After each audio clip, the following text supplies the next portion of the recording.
Hello, everybody. Um, I watched Wakanda Forever yesterday. I was gonna make a video then, but um, I decided to make it now because I was really tired last night, and this movie wasted 2 hours and 40 minutes of my time. Before I get started, I'd like to say that I apologize if I'm a little um, if my train of thought isn't good or I don't have much energy. Just a bit just a bit down today, but I don't think that will alter my review in total, hopefully. But I have a list of things I wrote down when I was in the theater on my phone, and I'm going to go over them today. I should start out with this. Let's just talk about Chadwick Boseman. So, the movie started with a tribute to him, and the movie ended with a tribute to him, which was nice. Like, the beginning, I was like, okay, this is kind of like actually somewhat emotional. Although I did not support the making of this film because I thought it was both disrespectful and stupid to try to recast this role.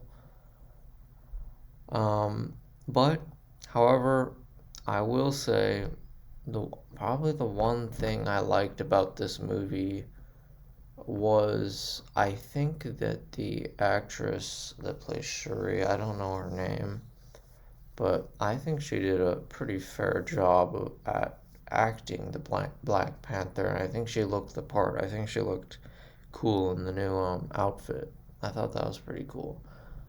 Um, but th- it's hard to explain. When she became the Black Panther, the movie still sucked, but I felt like she was doing the best with what she had and was doing a good job. That's how I say it. So yeah, let's get into it. No. Actually, let's continue on Chadwick Boseman. So I remember when he died. I remember the day. I remember where I was. I was actually out of the state. I was in Arizona. And I remember who I talked to right afterwards. Um, I remember it being sort of like a big deal at the time. And I guess this movie is made with the idea that it was a really big deal and that the only way to recover from it is to sort of move on completely from everything the first movie talked about and just change everything about the movie because this movie was completely different from Black Panther 1, which I know many people have their problems with, but personally, I've rewatched it and I actually really liked it. I thought it was very good. You can check my MCU review for my full opinion. But I actually think the screenplay had a lot of unique things for like a Marvel movie. Like I thought a lot of it was good. Yes, I think some things were dumb, like the CGI wasn't very good. I think parts of it I had problems with, but overall I liked it a lot. Um, this movie I hate. It's so bad and stupid on just about every level. And with that, I will get into the new movie instead of talking about old things. So, my original title for this video was no, it was Wakanda Forever, um, and then a colon, and it was unsubtly stupid because I thought this movie was so dumb on so many levels that I had to put how stupid it was in the title. This movie had nothing going for it. Apparently, they spent $250 million on this movie, which the people that work at Disney must have never, I don't know, they must have grown up as the children of billionaires or something, because I don't know where this money is going. There, how is this possible that this is a $250 million movie? It looked very cheap. So much of the CGI was so bad. Like, just from the beginning scene, the helicopter crashing looked incredibly fake and animated. Speaking of which, I'm pretty sure there was a conscious decision in this movie to make everything poorly lit and dark just to hide how bad the CGI is, which would have been fine in a normal movie, but 250 million dollars and they can't make good CGI? No. That's so dumb. Um yeah, let's get into that first scene.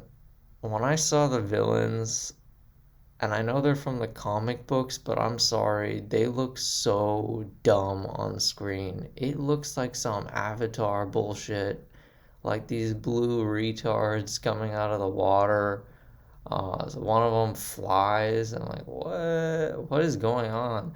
I thought somebody spiked my popcorn or my drink, and I was like having a LSD nightmare.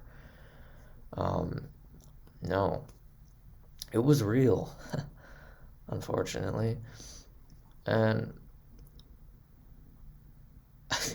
let's get to the dialogue. Every line of dialogue in this movie just about sounded like a shit one-liner, and then there were like constant camera cuts between characters, so it really didn't change that impression because it felt like every line was like, yay, yes, queen, you're so amazing, like, ooh, you tell him. But uh, it just was very stupid to me. And I'm sorry for saying the queen thing. I don't actually like to say that. I'm just saying that, you know, that's what you would say if you like this movie. I would never say that. I'm mocking the movie because I think people are overdoing how good it is. I don't understand what's going on. People seem to be rating everything like a great rating. This deserves, like, at best a 5 out of 10. That's probably, I rate it maybe a bit more than that. Sorry, a bit less than that. Like I said, I'm kind of discombobulated today. Um, let's talk about other problems. Like, uh, let's talk just about the problems of the movie that have been growing in Marvel for the last couple years since the end of Endgame. This movie is clearly, obviously, we know Marvel is very woke, but this movie completely abandons the message of Black Panther. It presents a very dark and degrading message to black people, and to white people, it brings a very guilt centered message that seems to portray every white male character as a villain, as far as I could tell, minus Martin Freeman's character, who I will not learn his name because he's so boring. But I do like Martin Freeman, but his character sucks. Um, every white male character is bad, and every non-white character, preferably a woman character, is good. And the non-white character that's the villain, the guy with wings on his feet, he's a villain, but he's morally justified. So he has the right, but the white people are all portrayed to be devious, and it flat out says many times that there's something special about the people that have this vibranium. If it was in white people's hands, it would be used to like kill everybody or something. I mean, does this movie forget like that all humans, regardless of skin color, have been warring with each other for millennia, minus the current era? And have they also forgot there's like many current conflicts in Africa that are very bloody? I don't know. It seemed very unbalanced to me. But anyway, here's what I wrote. I wrote, it's such a dark message and degrading to black people who are shown that the whole world wants to get them and their only friends are on the inside of their racial group. This is a black nationalist message straight from Louis Farrakhan. Compare this to the message of Black Panther 1 that was definably black, yet the message of Black Panther 1 ended with a message of hope and understanding between all people. How our society has changed in those few short years.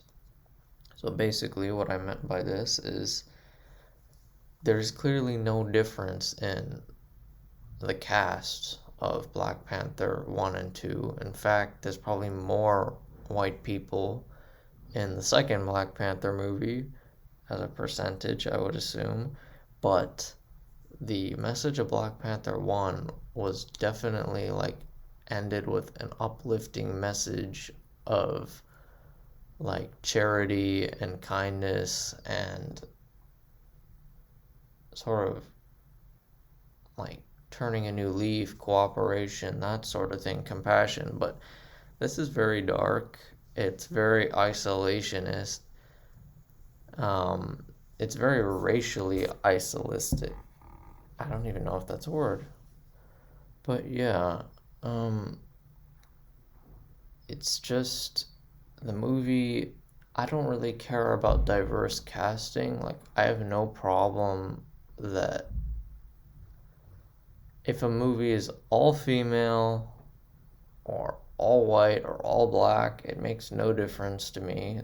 That's why I like Black Panther 1 a lot. I thought it was really good, and it didn't matter to me what the color of their skin was.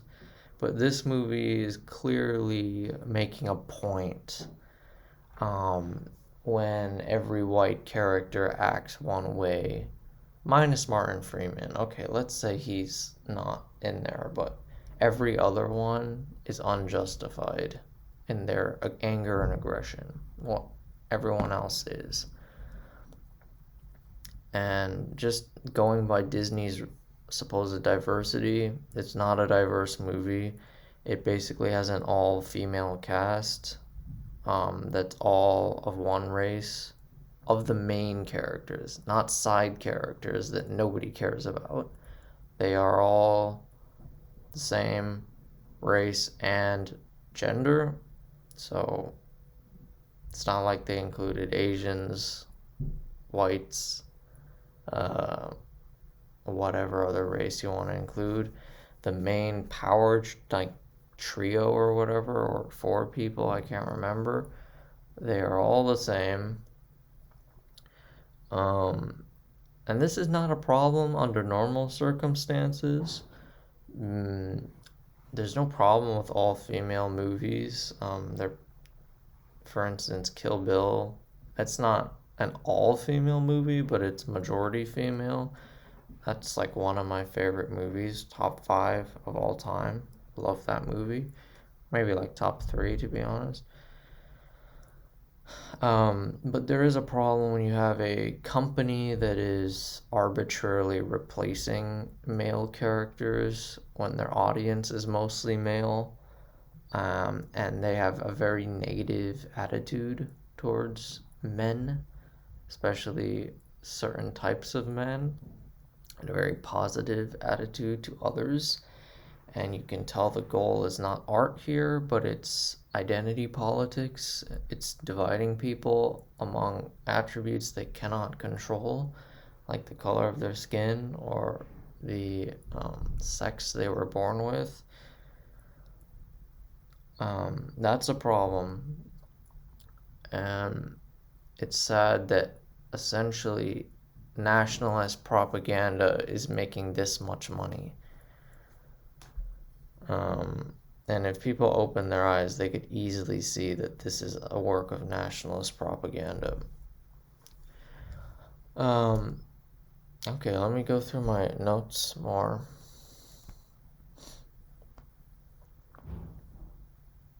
I said the MCU is dead. There is no continuity in this movie beyond the characters. I said the tone was totally different from the other movies. It felt like a different universe and series. And this was incredibly true in my opinion. This felt like no other Marvel movie. It didn't feel like Black Panther 2.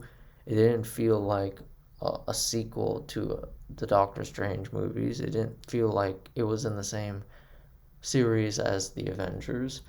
What was this?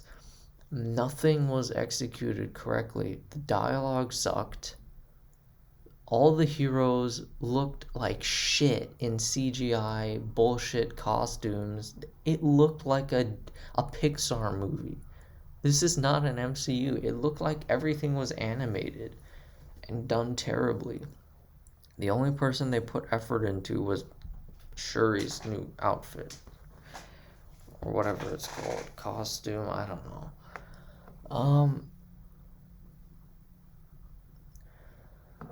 What was I gonna say? Yeah, this there were so many things that made it feel completely and utterly different. And one of these was the soundtrack. They did these ridiculous, stupid music montages as a substitute for world building. You have these loud, like, I don't know, they're probably like songs from Mexico because they were talking about Mayans.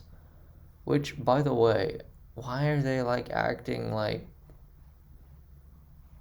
I don't know, it makes sense to like make a story about um, ancient African culture because it's still relevant in Africa today, but Mayan culture is barely present in the way Mexicans live their day-to-day lives.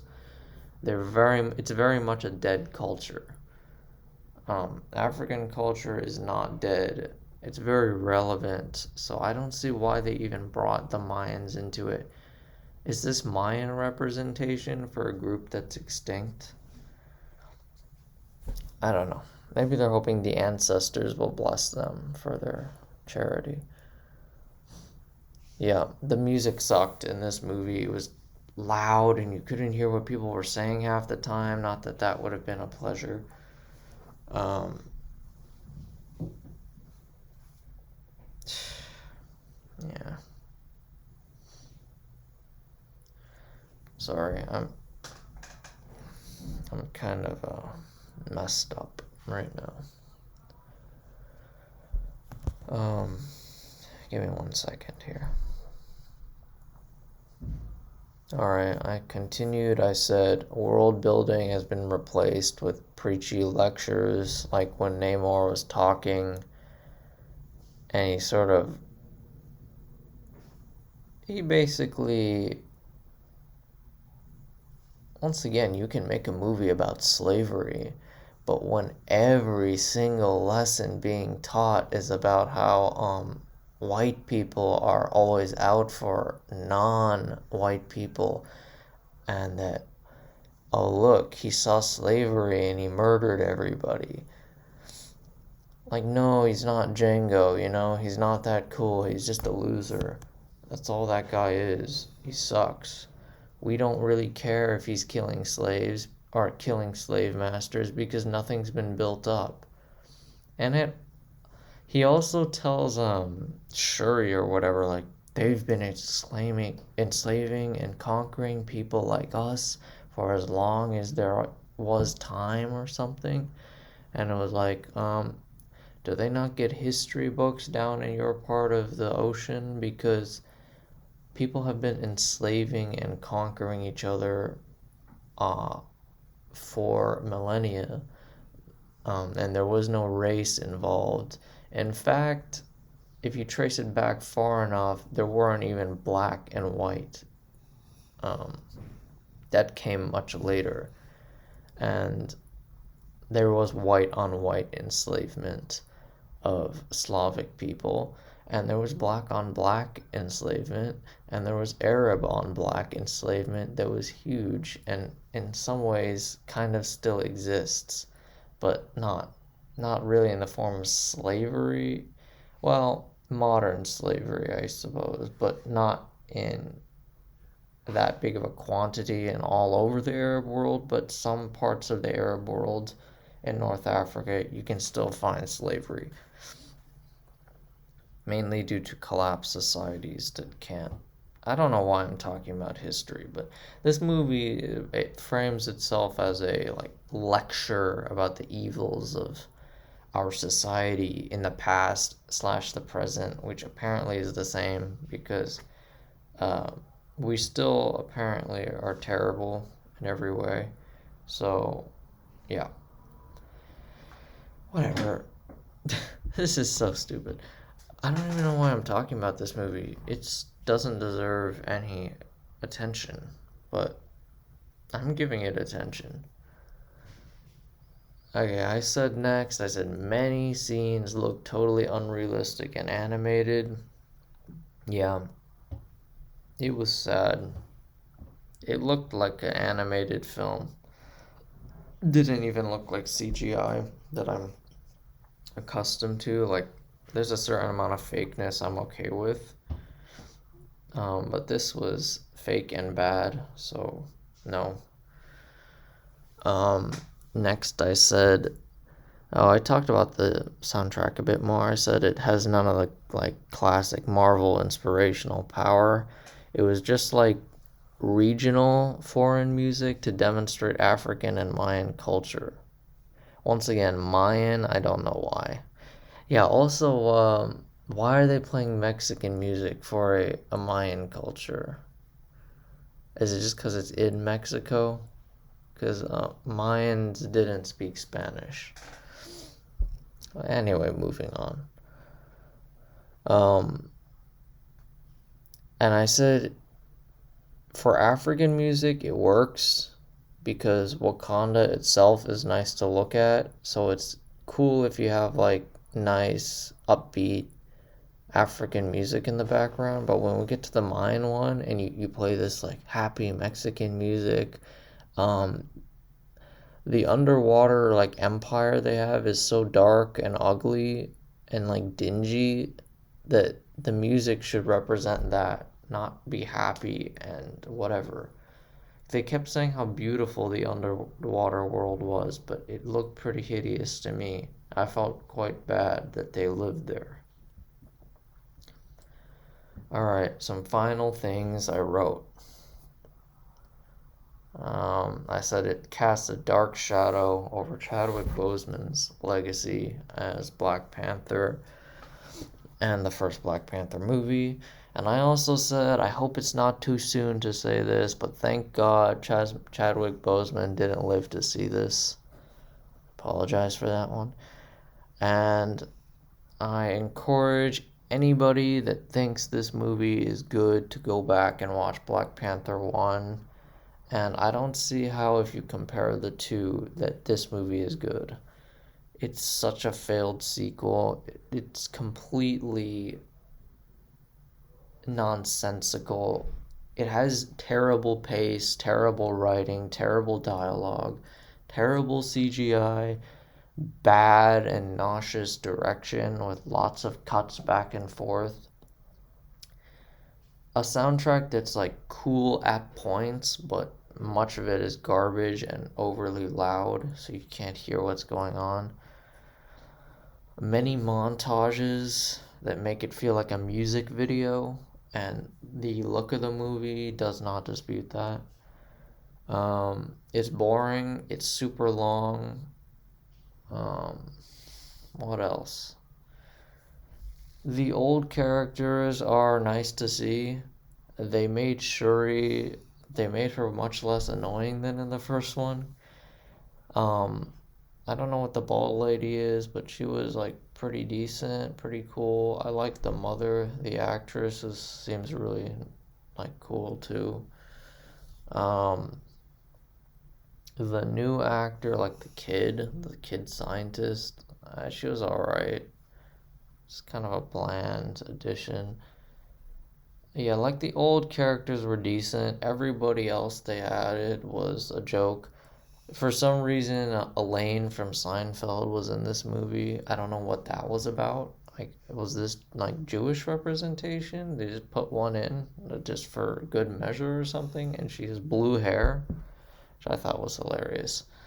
Um, but what a humiliating role for Julia Dreyfus, who I like, but I don't see why she's in this movie because she's a comic actress. She's supposed to be doing comedy, and they put her in this like I would say serious, but not really throwaway role.